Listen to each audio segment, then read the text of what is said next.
মালিক তুমি জান্নাতে, তোমার পাশে আমায় একটি ঘর বানিয়ে দিও।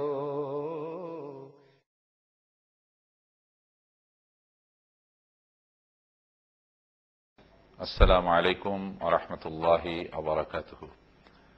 الحمد لله رب العالمين، والصلاة والسلام على أشرف الأنبياء والمرسلين وعلى آله وصحبه أجمعين. أعوذ بالله من الشيطان الرجيم. آمن الرسول بما أنزل إليه من ربه والمؤمنون كل آمن بالله وملائكته وكتبه ورسله لا نفرق بين أحد من رسله وقالوا سمعنا وأطعنا غفرانك ربنا وإليك المصير. اللهم صل على محمد وعلى آل محمد كما صليت على إبراهيم وعلى آل إبراهيم إنك حميد مجيد. اللهم بارك على محمد وعلى آل محمد كما باركت على إبراهيم وعلى آل إبراهيم إنك حميد مجيد. رب اشرح لي صدري ويسر لي أمري واحلل عقدة من لساني يفقهوا قولي.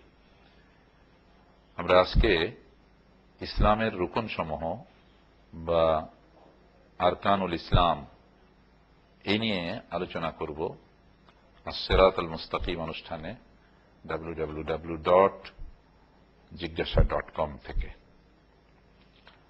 আজকের এই বিষয়ের উপরে আমরা আলোচনা করতে শুরুতেই রাসূল সাল্লাল্লাহু আলাইহি সাল্লামের একখানা হাদিস নিয়ে আপনাদের সামনে উপস্থিত হতে চাই।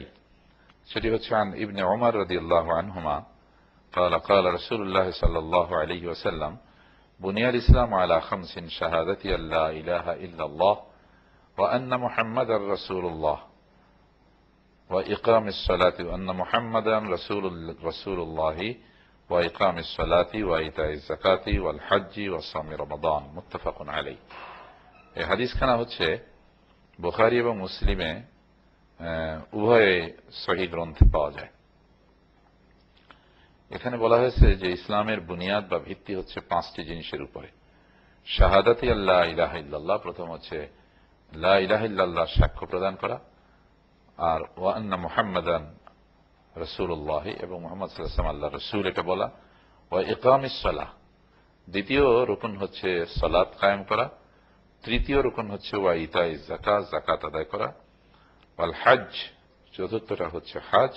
ওয়াসামি রমাদান, এবং রমজান মাসের রোজা পালন করা, এটি হচ্ছে পঞ্চম। এই 5টি ভিত্তির উপরে ইসলাম দাঁড়িয়ে রয়েছে, ইসলামের প্রাসাদ দাঁড়িয়ে রয়েছে। কোরআন মাজিদে আল্লাহ সুবহানাহু ওয়া তাআলা বিভিন্ন রুকনের কথা বিভিন্ন আয়াতে বলেছেন। আমানার রাসূল বিমা উনজিলা ইলাইহি মির রাব্বিহি ওয়াল মুমিনুন, ঈমান এনেছে রাসূল এবং সেই জিনিসের উপরে যা তার কাছে অবতীর্ণ হয়েছে তার রবের পক্ষ থেকে, ওয়াল মুমিনুন, এবং মুমিনরাও এটার উপরে বিশ্বাসী হয়েছে।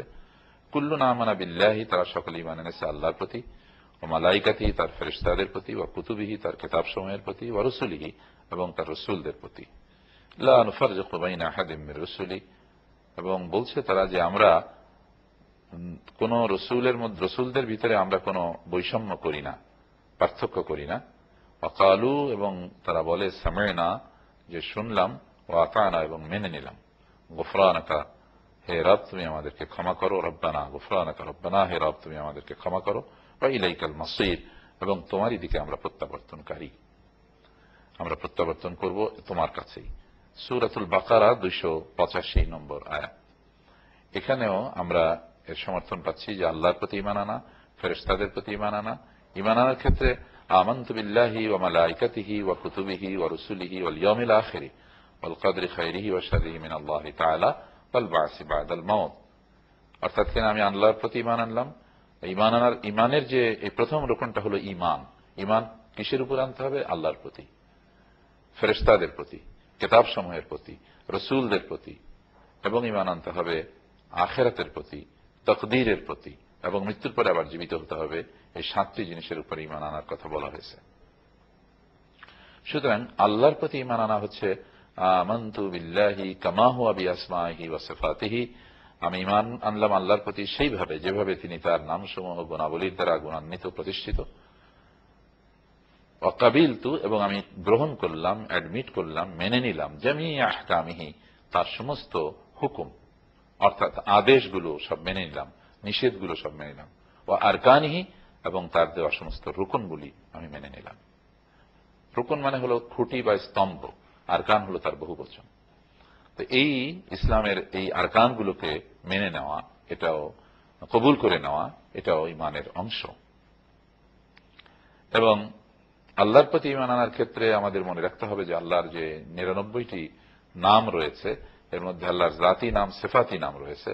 আল্লাহ হচ্ছে আল্লাহর জাতি নাম এবং সিফাতি নাম অন্যগুলো গুণবাচক নাম। কোনটা আল্লাহর উলুহিয়তের প্রকাশ ঘটায়, কোনটা রুবুবিয়তের প্রকাশ ঘটায়। এভাবে আল্লাহ সুবহানাহু ওয়া তাআলার গুণাবলীর প্রকাশ ঘটায়। এই সমস্ত প্রতি ঈমান আনা হচ্ছে প্রকৃতপক্ষে ঈমান। ঈমান আসলে আনতে হয়, জন্মগতভাবে ঈমান পাওয়া যায় না প্রকৃত পক্ষে। আমরা কিন্তু ওই ধরনের ঈমানদার, উই আর মোমেন, we are believer by chance, not by choice. আমাদের কিন্তু জেনে বুঝে আমরা ঈমান এনেছি খুব কম লোকে। অর্থাৎ আল্লাহকে জেনেছি, তারপরে মেনে নিয়েছি। আমরা জেনেছি যে রসুল কে এবং কেন রসুল এসছেন, জেনে ঈমান এনেছি কয়জনে। এবং আমরা ফেরেশতাদের সম্পর্কে সঠিক জ্ঞান সহকারে তাদের প্রতি ঈমান এনেছি কয়জনে। এভাবে আল্লাহর কিতাবগুলো বলতে আমরা কি বুঝবো, মানে কিতাব, নবী, রসুল ইত্যাদি, এবং আখিরাত কি, এটাও আমাদের জানতে হবে। এই জন্য তাওহীদ, রিসালাত, আখিরাতের জ্ঞান থাকতে হবে। তাওহীদ হলো আল্লাহর একত্ব, এবং রিসালাত হচ্ছে নবী রসুলদের এই সিলসিলা, এবং আখিরাত হচ্ছে মৃত্যুর পরে যে জীবন, এই জীবন হচ্ছে আখিরাত। এই আখিরাত সম্পর্কিত জ্ঞান থাকতে হবে, তাওহীদের জ্ঞান থাকতে হবে, রিসালাতের জ্ঞান থাকতে হবে, আখিরাতের জ্ঞান থাকতে হবে। এইভাবে আমরা বলতে পারি ওয়া কাবিলতু জামিয়া আহকামিহি ওয়া আরকানিহি, এবং কবুল করে নিলাম আল্লাহর দেওয়া সমস্ত বিধিবিধান এবং আল্লাহর দেওয়া সমস্ত মূল নীতি, এগুলো মেনে নেওয়া। আল্লাহ সুবহানাহু ওয়া তাআলা সূরাতুল বাকারার 43 নম্বর আয়াতে বলছেন ওয়া আকিমুস সালাহ ওয়া আতুজ যাকাত ওয়ারকাউ মা'আর রাকিঈন, তোমরা সালাত কায়েম করো, যাকাত আদায় করো, এবং রুকু করে নেওয়ালাদের সঙ্গে রুকু করো। এই নামাজের কায়দায় বললেন আল্লাহ সুবহানাহু ওয়া তাআলা। এখানে আমরা সালাতের বিষয় পেয়ে যাচ্ছি, যাকাতের বিষয়, এবং কোরআন মাজিদে সালাতের পরেই যাকাতের কথা বলা হয়েছে। আমরা কিন্তু বলি যে নামাজ, রোজা, হজ, যাকাত, নামাজ, রোজা, হজ, যাকাত মানে যাকাতকে একদম শেষে নিয়ে যাই, কিন্তু আসলে তা না। এর সিরিয়াল হচ্ছে যাকাতটা হলো 2 নম্বরে, মানে ঈমান যদি 1 নম্বরে হয় তাহলে সালাত হলো 2 নম্বরে, যাকাত 3 নম্বরে, মানে সালাতের পরেই যাকাতের কথা বলা হয়েছে। সালাতুল ইন্নাস সালাতা তানহা আনিল ফাহশাই ওয়াল মুনকার, সালাত মানুষকে সমস্ত অন্যায় থেকে এবং অশ্লীল কাজ থেকে ফিরিয়ে রাখে। তাহলে একটা উন্নত জনগোষ্ঠী বা ভালো একজন চরিত্রবান মানুষ তৈরির জন্য সালাতের অপরিহার্যতা রয়েছে। এবং যাকাত হচ্ছে যে একটা অর্থনৈতিক বিধান, যে মানুষের সবচেয়ে বড় জিনিস হচ্ছে তার আখলাক, এবং সালাতের মাধ্যমে আখলাক তৈরি হয়। একটি দেশের জন্য সবচেয়ে ভালো হচ্ছে সুন্দর চরিত্রবান নাগরিক। এই চরিত্রবান নাগরিক যদি পেতে হয় তাহলে সালাতের মাধ্যমে তা তৈরি হতে পারে। আর যদি অর্থনৈতিক সমৃদ্ধি আনতে হয় তাহলে যাকাতের মাধ্যমে সেটি আসতে পারে। এই জন্য মানুষের এটাও কিন্তু একটা বড় প্রয়োজন। 3 নম্বরে ওয়ালিল্লাহি আলান নাস হিজ্জুল বাইতি, 4 নম্বরে ওয়ালিল্লাহি আলান নাস হিজ্জুল বাইতি মান ইসতাতা ইলাইহি সাবিলা, এবং আল্লাহর জন্য, আল্লাহর সন্তুষ্টির জন্য আল্লাহর ঘরের হজ করা, যার সেখানে যাতায়াতের সামর্থ্য রয়েছে, শারীরিক সামর্থ্য রয়েছে, আর্থিক। মানে ওমান কাফারা ফাইন্নাল্লাহা গানিয়্যুন আনিল আলামিন, যদি এগুলোকে অস্বীকার করে তাহলে তার জানা উচিত যে আল্লাহ সুবহানাহু ওয়া তাআলা সমস্ত সৃষ্টি জগতের থেকে সৃষ্টির কোনো কিছুর মুখাপেক্ষী নন, এটা তার জানা উচিত। সূরা আলে ইমরানের এটি হচ্ছে 97 নম্বর আয়াত। এবং ওই যে হাদিসখানা আমরা আপনাদের সামনে পেশ করেছিলাম, যেখানে আল্লাহর নবী সাল্লাল্লাহু আলাইহি ওয়াসাল্লাম বলেছেন যে আল্লাহ সুবহানাহু ওয়া তাআলা 5টি ভিত্তি দিয়েছেন ইসলামের জন্য। তার প্রথমটি হলো লা ইলাহা ইল্লাল্লাহ ওয়া আন্না মুহাম্মাদুর রাসূলুল্লাহ, আর দ্বিতীয়টি হলো ইকামাতুস সালাহ, তৃতীয় হলো যাকাত, আর চতুর্থ হচ্ছে হজ, এবং পঞ্চম হচ্ছে রমাদান, রমাদানের রোজা, সওমে রমাদান। এই জন্য আমরা এই জিনিসগুলোকে যদি মানুষ তাওহীদের ব্যাপারে সবচেয়ে বেশি গুরুত্ব দিতে হবে। শিরক মুক্ত নির্ভেজাল তাওহীদ, মানে আল্লাহ একক, কুল হুয়াল্লাহু আহাদ, তুমি বলো যে আল্লাহ একক, এক এবং একক, আল্লাহুস সামাদ, তিনি অমুখাপেক্ষী, লাম ইয়ালিদ, তিনি কাউকে জন্ম দেননি, ওয়ালাম ইউলাদ, তিনি কারো দ্বারা জন্মপ্রাপ্ত হননি, ওয়ালাম ইয়াকুল্লাহু কুফুয়ান আহাদ, এবং তার মতো কোনো কিছু নেই। সৃষ্টি জগতের কোনো কিছুর সঙ্গে তাকে তুলনা করা যায় না, তিনি তার মতোই। এইভাবে আল্লাহর একত্বে বিশ্বাস করা, এটি হচ্ছে তাওহীদ। আর সালাতের কথা তো আমরা জানলাম যে সালাত হচ্ছে এই যে 5 বার যে দৈনিক নামাজ আদায় করা, এই যে মানে 5 ওয়াক্তের যে নামাজ, এইটাকে গার্ড দেওয়া এবং এইটাকে ঠিক মতো আদায় করা। আর হচ্ছে যাকাত, যার উপরে ধনীদের উপরে যাকাত।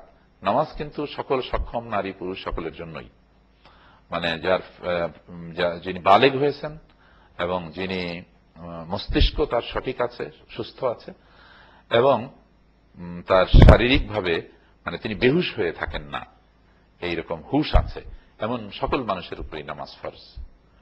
আর সালাত, এটাকে সালাত বলা হয়েছে, সালাত পরিভাষা হলো সালাত।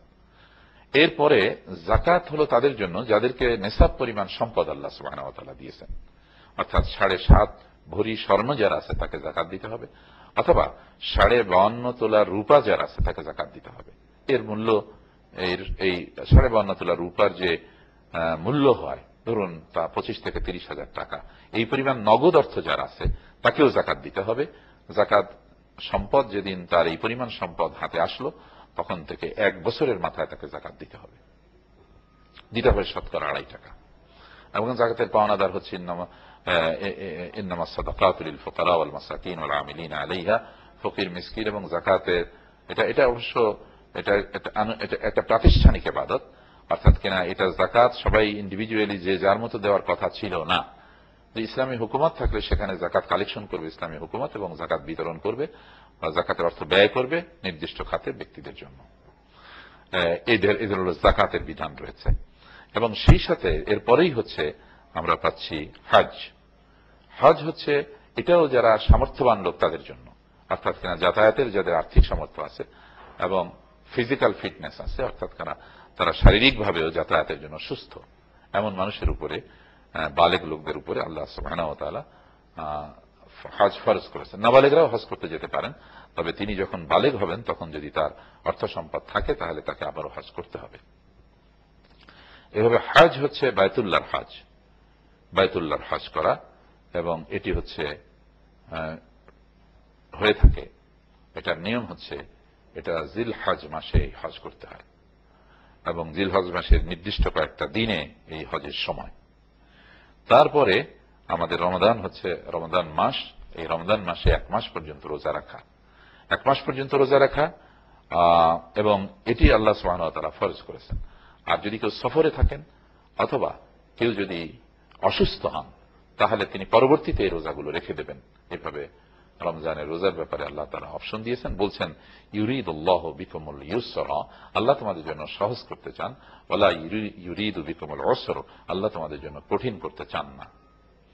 সুতরাং যে তোমাদের ভিতরে অসুস্থ হবে অথবা সফরে থাকবে সে এগুলোকে পরে পূরণ করে দেবে। ইসলাম আসলে খুবই সহজ এবং মধ্যম পন্থা অবলম্বন করার জিনিস। রাসূলুল্লাহ সাল্লাল্লাহু আলাইহি ওয়াসাল্লাম বলেছেন বাশশিরু ওয়ালা তুনাফিরু, যে তোমরা সুসংবাদ দাও এবং তোমরা লোকদেরকে ভাগিয়ে দিও না। ইয়াসসিরু ওয়ালা তুআসসিরু, তোমরা সহজ করো, কঠিন করো না। মানে আমাদের সবকিছুকে কঠিন করে তোলার একটা প্রবণতা আছে। ওই বাবা, এটা কি সম্ভব? মানুষ ভয় পেয়ে দূরে সরে যাবে, এই ধরনের কিছু ব্যাপার কিন্তু আসলে ঠিক না। সেই জন্য আল্লাহ সুবহানাহু ওয়া তাআলা ইসলামকে মানুষের কাছে সহজভাবে উপস্থাপন করেছেন এবং ইসলামকে সহজ করে দিয়েছেন। সেই জন্য আমাদেরকে এই বিষয়গুলোকে আমরা যদি এই ফরজগুলো আল্লাহ সুবহানাহু ওয়া তাআলার নির্দিষ্ট ফরজগুলো আদায় করি, অর্থাৎ তিনি যেগুলো অব্লিগেটরি করে দিয়েছেন, অবশ্য করণীয় করে দিয়েছেন, সেগুলো এভাবে যদি আমরা আদায় করি তাহলে আল্লাহ সুবহানাহু ওয়া তাআলা আমাদের জন্য নাজাতের ফয়সালা করে দেবেন। এবং ইসলাম পালন, ইসলামের বিধান মেনে চলা অত্যন্ত সহজ, এবং এটা মানুষের প্রকৃতির সঙ্গে সঙ্গতিশীল করে দিয়েছেন আল্লাহ সুবহানাহু ওয়া তাআলা। সেই জন্য আসুন আমরা সকলেই আল্লাহ সুবহানাহু ওয়া তাআলার কাছে তৌফিক কামনা করি যে তিনি যেন আমাদেরকে প্রকৃত ঈমানদার বানিয়ে দেন। আল্লাহুম্মা, আমরা তার আল্লাহর কাছে আমরা চাই নাসআলুকা ঈমানান কামিলা ওয়া আমালান সালিহা ওয়া ইলমান নাফিআ লিসানান যাকিরা কলবান খাশিয়া। আমরা আল্লাহর কাছে এগুলো কামনা করি যেন তিনি আমাদেরকে তা ভালো ঈমানের অধিকারী করেন এবং সালাত কায়েমকারী বানান। এবং আমাদেরকে হজ, রমাদান এগুলো আদায় করার তৌফিক এনায়েত করেন, রমাদানের রোজা আদায় করার তৌফিক এনায়েত করেন, এবং আল্লাহর প্রিয় বান্দা হিসেবে দুনিয়ায় থাকা এবং প্রিয় বান্দা হিসেবে দুনিয়া থেকে চলে যাওয়ার তৌফিক দান করেন। ওয়া আখিরু দাওয়ানা আলহামদুলিল্লাহি রাব্বিল আলামিন। আসসালামু আলাইকুম ওয়া রাহমাতুল্লাহি ওয়া বারাকাতুহু।